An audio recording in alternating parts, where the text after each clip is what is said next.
Hi, I'm Tate Stewart. For my 20% project, I wanted to do something around like learning and teaching, and so I chose to work around the Palestinian people's conflict with Israel and how that currently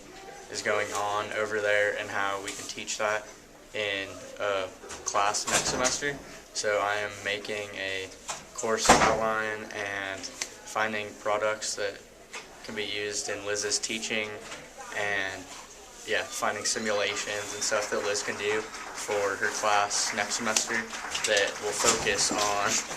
the Palestinian people's conflict with Israel. And yeah, What have you learned?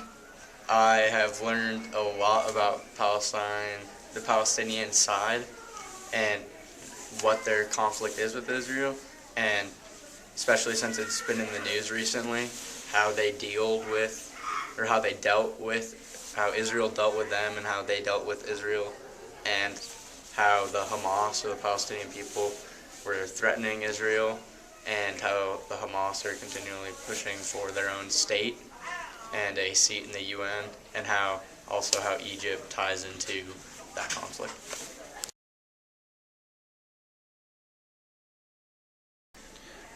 My 20% project is basically a video and a speech, and something I think you should know about methamphetamines is that if you take meth, it goes directly to your brain, especially if you smoke it, and the brain can't tell the difference between the meth and the dopamine because they're so alike,